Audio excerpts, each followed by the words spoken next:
오늘 우리가 함께 읽은 본문 말씀을 중심으로 믿음의 모험이란 제목으로 함께 은혜를 나눠보려고 합니다. 다이어트를 하면서 저는 이런 생각을 한 적이 있습니다. 왜 맛있는 음식은 항상 살이 찌는 것일까? 맛있는 음식이 칼로리가 낮았다면 맛있는 음식만 먹고 다이어트를 할 수 있었을 텐데 왜 항상 맛있는 음식은 칼로리가 높은 것일까? 이런 생각을 한 적이 있습니다. 특별히 저는 피자를 정말 좋아하기 때문에 피자가 또 고탄수화물, 고열량의 식품이기 때문에 그런 생각을 많이 해본 적이 있었습니다. 여러분들은 그런 생각 해보신 적이 없으신지 궁금합니다. 해보신 분들은 알겠지만 건강해지기 위해서 우리가 결심하는 다이어트 정말 힘이 듭니다. 먹고 싶은 음식이 있어도 절제해야 하고 하기 싫은 운동도 해야 합니다. 때로는 우리도 쉽게 다이어트 하는 법을 찾아보죠. 하지만 사실 다이어트에 쉬운 길이란 없습니다. 나쁜 음식은 끊고 건강한 음식을 적당히 먹고 운동을 하는 것만이 우리의 몸을 건강하게 만들어주는 유일한 방법이죠. 그러나 여전히 인터넷에서는 편하게 다이어트를 하고자 하는 사람들의 욕구를 자극하는 상품이 넘쳐납니다. 먹기만 하면 살이 빠진다는 다이어트 약이나 10분만 사용해도 1시간의 운동 효과를 보장한다는 정말 말도 안 되는 운동기구들이 그러한 것들이죠. 그러나 여러분들도 알다시피 그러한 것들은 대부분 효과가 없거나 살이 빠지더라도 건강을 잃어버리는 경우가 대부분입니다. 사람은 누구나 좋은 것을 쉽게 얻기 원합니다. 그러나 우리 인생에서 좋은 것을 쉽게 얻을 수 있는 경우는 거의 없습니다. 노동보다는 투자를 통해서 돈을 버는 것이 쉬워 보이고 운동과 식이 조절보다는 약을 먹는 다이어트가 쉬워 보이고 성실하게 공부한 것보다는 표절과 컨닝으로 다른 이들의 성과를 훔치는 것이 더 쉬워 보이죠. 그러나 쉬워 보이는 길은 없습니다. 쉬워 보이는 길에는 늘 더 큰 대가가 숨어 있기 마련입니다. 그렇기 때문에 조던 피터슨 교수는 자신의 책 12가지 인생의 법칙에서 제7번째 법칙으로 쉬운 길이 아니라 의미 있는 길을 선택하라라고 우리에게 조언합니다. 의미 있는 길이란 인생의 고귀한 목표를 말합니다. 즉 돈이나 명예와 같은 것이 아니라 더 고차원적인 목표를 말하는 것이죠. 저는 그리스도인들은 이 조던 피터슨 교수의 조언에 귀를 기울일 필요가 있다라고 생각합니다. 그리스도인들은 누구보다도 인생의 쉬운 길이 아니라 의미 있는 길을 선택해야만 하는 사람들이기 때문이죠. 오늘 말씀을 통해서 우리가 인생에서 어떤 길을 선택해야 되고 어떤 길을 걸을 것인지 한번 생각해 보는 시간이 되길 바랍니다. 지난주 우리는 아브라함의 믿음의 결단의 모습을 함께 살펴보았죠. 아브라함에게 있어서 이삭의 자기 아들 유일한 독자 그 이삭의 결혼은 매우 시급하고 또 중요한 일이었습니다. 하지만 아브라함은 이삭을 아무하고나 결혼시키지 않기로 작정하였죠. 자신에게 시간이 없었음에도 불구하고 하나님의 언약에 맞는 하나님이 기뻐하시는 신부를 찾기로 결단하였습니다. 그러나 아브라함의 결단으로 인해 아브라함의 종은 아브라함이 이삭의 신부감에게 주기 위해 준비한 선물들을 낙타 10필에 나누어 싣고 900km나 떨어져 있는 그 아브라함의 고향 땅을 향해서 출발을 합니다. 그렇게 길을 떠난 아브라함의 종은 드디어 아브라함의 친척들이 살고 있었던 그 아브라함의 고향에 도착하게 되었습니다. 나홀의 성에 있는 한 우물가라고 오늘 성경에서 표현하고 있죠. 종이 아브라함의 고향에 방문하여서 처음으로 간 곳이 바로 우물가였습니다. 왜 그는 처음으로 우물가를 갔을까? 그 당시에 먼 길을 와서 자신과 낙타 모두가 목이 말라 있기 때문이기도 했지만 그 당시에 우물가라는 공간은 그 마을에 살고 있는 모든 여인들이 물을 얻기 위해 꼭 한 번은 들러야 했던 장소였기 때문이었습니다. 그러니 그 종은 이 우물가에서 기다리고 있으면 이 동네의 여인들을 만날 수 있을 것이라 기대했던 것이죠. 하지만 막상 우물가에 왔고 여인들이 물을 기르러 오는 시간이 다가오고 있는데 아브라함의 종은 내가 도대체 어떤 여인을 아브라함에게 데려가야 하는가? 어떤 여인을 이삭의 그 아내로 내가 데려가야 되는가 막막했습니다. 그래서 오늘 우리가 함께 읽은 본문 말씀을 보니 종은 하나님께 기도하죠. 특별히 이 종은 자신이 데려갈 여인이 누구인지 알아볼 수 있을 만한 구체적인 증거를 달라고 하나님께 기도합니다. 종이 구했던 증거는 물을 기르러 오는 여인들 중 하나에게 자신이 나에게 물을 좀 달라고 요청했을 때 그 여인이 당신에게뿐만 아니라 당신의 낙타에게도 물을 주겠습니다 라고 이야기하는 그런 여인을 본인이 이제 데려가겠다라고 하나님께 기도했던 것이죠. 종은 하나님께 자신과 낙타에게 물을 주는 그 여인을 하나님께서 예비하신 이삭의 신부감으로 여기겠다라고 기도하였습니다. 근데 여러분, 오늘 이 종은요, 하나님께 이렇게 기도하지 않아도 이삭의 신부감을 쉽게 찾을 수가 있었습니다. 왜냐하면 그에게는 10마리의 낙타와 거기에 실려있는 아브라함의 보물들이 있었기 때문이죠. 특별히 그 당시에 낙타라는 동물은 험악한 여건에서도 오래 살 수 있고 많은 짐을 실어 나를 수 있기 때문에 굉장히 값비싼 동물이었습니다. 그런데 이 비싼 낙타를 10마리나 끌고 갔다는 것은 아브라함의 대단한 재력을 한눈에 보여주는 일이었습니다. 더욱이 오늘 성경은 그가 길을 떠날 때 낙타에 아브라함의 모든 좋은 것들을 가지고 길을 떠났다라고 기록하는 것으로 미루어 볼 때 그 10마리의 낙타 자체도 대단했지만 이 낙타에 실려 있었던 아브라함의 보물들은 더 어마어마했을 것임이 분명합니다. 그렇다면 이 종은 그 지역의 여인들에게 낙타와 보물들을 보여주면서 당신이 앞으로 결혼하게 될 그 사람은 이 낙타의 주인, 이 보물의 주인 아브라함의 아들, 그것도 유일한 상속자 이삭입니다. 당신이 결혼할 사람이 이런 사람입니다. 쉽게 말해서 당신이 결혼할 남자가 재벌집 첫째 아들입니다 라고 말했다면 아마 쉽게 이삭의 신부감을 찾을 수 있었을 것입니다. 그런데 이 종은 그런 길을 선택하지 않았어요. 오히려 오늘 종이 하나님께 이삭의 신부감을 분별할 수 있게 해달라고 기도한 이 내용은 거의 이루어지는 것이 희박한 내용이었습니다. 어떤 분들은 누군가에게 낙타에게 물을 줄 수 있지도 않느냐라고 생각할 수 있겠지만, 여러분, 낙타가 마시는 물의 양은요, 여러분들이 평소 목마를 때 마시는 물의 양이나 여러분들이 집에서 같이 살고 있는 강아지들이 마시는 물의 양을 상상해서는 안 됩니다. 목마른 낙타는요, 한 번에 50리터의 물을 마실 수가 있습니다. 게다가 이 종이 데리고 난 낙타가 10마리였다는 것을 생각해 볼 때 이 낙타의 갈증, 그 900km나 떨어진 곳에서 이 땅까지 왔을 때 이 낙타가 느꼈을 그 갈증을 해결하기 위해 필요한 물의 양은 적어도 300리터에서 많게는 500리터의 물이 필요했습니다. 여러분, 생수통 2리터짜리 들어본 적 있으시죠? 그거를 이제 6개 드리로 보통 파는데 저희 집은 이제 그런 물을 사서 먹습니다. 생수를 구매해서 먹는데 보통 2통 옮기면은 손이 빨개져요. 너무 무거워서.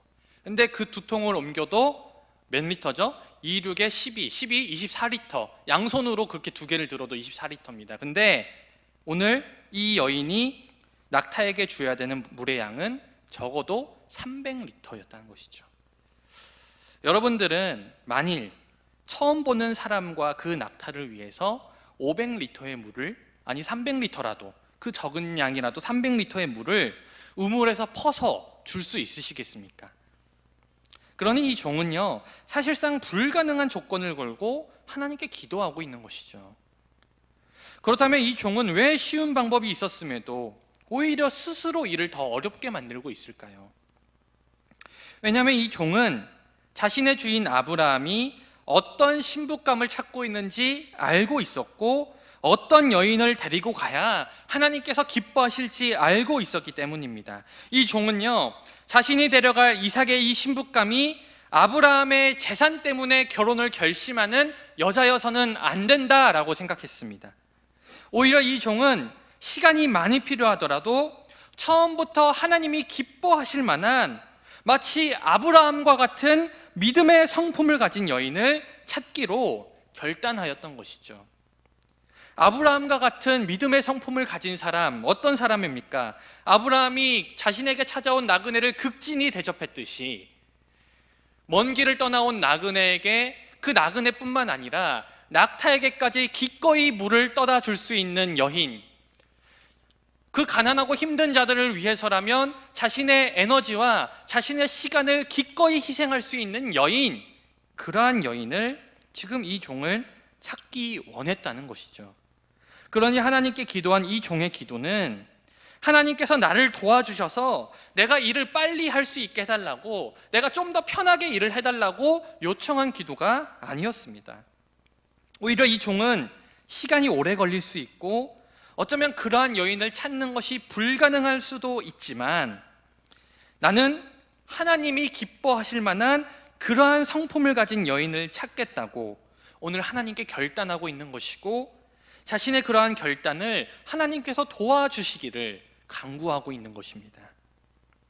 여러분, 이 종이 하나님께 이러한 조건을 내걸고 기도했을 때 두려운 마음이 있지 않았겠습니까? 혹시나 내가 기도한 조건에 맞는 여자를 찾는데 오래 걸리면 어떡하지?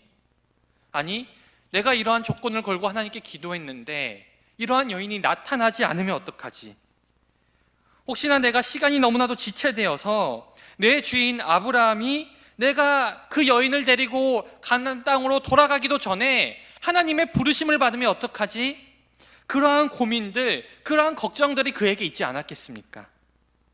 그런데 이 종은 아브라함이 그러했듯이 어떻게든 빨리 이 여인을 찾아서 여인을 찾아서 가나안 땅으로 돌아가는 것보다 시간이 걸리더라도 하나님이 기뻐하실 만한 여인을 찾는 일에 믿음의 모험을 시도하였습니다. 그러니 거의 불가능한 조건을 놓고 하나님께 기도하며 믿음의 모험을 시작한 이 종의 기도는 정말로 대단한 것이었죠. 놀랍게도 거의 불가능한 그 조건을 놓고 하나님께 기도했을 때 이 종은 자신이 기도한 대로 딱 들어맞는 여인을 만나게 됩니다. 그가 우물가에서 처음으로 만난 여인은 그 종에게 물을 주었을 뿐만 아니라 그 낙타에게까지도 물을 주었습니다. 그리고 그 종이 그녀의 출신을 물어보았을 때 그녀가 바로 아브라함의 친척이었음을 알게 되죠. 아브라함이 처음 이 종을 보낼 때, 그리고 이 종이 하나님께 기도할 때 아브라함과 이 종이 기도했던 조건들에 갖춘 여자, 그 여인을 찾는 것이 불가능해 보였지만 그들이 믿음의 결단을 하고 그 믿음의 결단대로 행하기를 마음을 정하자 모든 조건들이 맞아들기 시작했습니다. 그 모든 조건들이 현실로 이루어지기 시작했습니다. 불가능한 것 같았던 그 믿음의 모험 속에서 찾아낸 그 여인의 이름은 리브가였습니다. 앞으로 이삭의 아내가 될 여인이었죠. 사랑하는 여러분, 우리가 함께 살펴본 창세기 24장의 말씀은 믿음의 모험을 했던 사람들의 이야기로 가득 차 있습니다. 아브라함도 이삭의 아내를 찾는 더 쉽고 편한 길이 있었음에도 불구하고 하나님의 언약을 지키기 위해, 하나님이 기뻐하시는 결혼이 되기 위해 더 어렵고 더 험난한 길을 선택하였고, 오늘 아브라함의 종도 자신이 그곳에서 여인을 찾는 더 쉬운 방법이 있었음에도 불구하고 하나님의 마음에 합한 여인을 찾기 위해서 그는 더 어려운 방법을 결단하였습니다. 그리고 오늘 본문 이후에 리브가는 결혼을 결단하고 한 번도 보지 못한 남편을 만나기 위해 고향과 가족을 떠나 900km나 떨어진 가나안 땅까지 혼자 가는 모험을 선택하는 것을 보게 됩니다. 결국엔 그 모험의 끝에, 창세기 24장의 그 끝은 이삭과 리브가가 만나고 결혼하며 서로 사랑하는 것으로, 이 아름다운 이야기로 끝을 맺습니다. 사랑하는 여러분, 우리는 신앙생활을 하면서 우리의 삶이 늘 평안하고 늘 쉽기를 기대합니다. 하나님이 나를 좀 도와주시면 내가 좀 더 평탄한 길, 좀 더 쉬운 길을 갈 수 있을 텐데, 그런 생각을 하는 것이죠. 교회를 다니지 않는 사람들보다는 조금이나마 더 쉬운 길을 가기를 기대합니다. 그리고 무엇이든 쉽고 편하게 하고자 하는 우리의 마음은 심지어 우리의 신앙생활까지도 쉽고 편하게 하고자 하는 유혹에 빠뜨립니다. 그러나 여러분들이 정말로 하나님의 약속을 믿는 사람들이라면, 그 약속을 따르는 사람들이라면 오히려 이 세상에서 편안한 믿음, 쉬운 믿음이란 존재하지 않습니다. 그건 허상에 불과해요. 왜냐하면 우리가 살아가는 현실과 우리가 믿는 이 하나님의 말씀, 그 말씀과 현실 사이에는 너무나도 큰 간극이 있기 때문입니다. 우리가 살아가는 세상의 방법들과 하나님께서 기뻐하시는 그 기뻐하시는 길을 따르기 위한 방법은 너무나도 다르기 때문이에요. 쉬운 길, 편한 길이 있죠. 하지만 하나님이 무엇을 기뻐할까 생각하신다면 우리는 결코 그 쉬운 길을 선택할 수가 없습니다. 오히려 불편할 것이 분명하고 더 수고로울 것이 분명하지만 하나님의 뜻이 무엇일까 고민한다면 우리는 믿음의 모험을 감수해야 할 때가 있습니다. 오늘 아브라함, 그리고 아브라함의 종, 그리고 마지막 리브가까지, 그들은 자신이 어떤 길로 가야 내가 더 쉽고 편안할지, 내가 더 안전할지 그것을 고민하지 않았습니다. 그들이 고민했던 것은 조금 불편하더라도, 조금 시간이 걸리더라도, 때로는 모험이 된다 할지라도 어떤 길을 선택해야 하나님께서 기뻐하실지 그걸 고민했고 그 길을 가기로 결단하였습니다. 세상에 안 될 거라 이야기하는 길, 세상이 아니라 이야기하는 길이지만 그럼에도 불구하고 그것이 하나님이 기뻐하시는 길이라면 우리는 믿음의 결단으로 그 길을 걸어가는 모험을 해야 합니다. 물론 우리가 그 길을 선택할 때 오늘 24장의 마무리처럼 늘 낙관적인 결과를 기대하고 결단해서는 안 될 것입니다. 그럼에도 불구하고 저는 확신하는 게 있습니다. 여러분들이 그 믿음의 모험을 결단할 때 저는 그 믿음의 모험의 끝은 언제나 하나님의 약속이 성취되는 것으로 끝날 것이라 저는 확신합니다. 사랑하는 여러분, 이 시대에는 쉬운 길보다 의미 있는 길을 걷기로, 하나님을 위해 모험을 떠나기로 결단하는 사람들의 모습이 너무나도 적어졌습니다.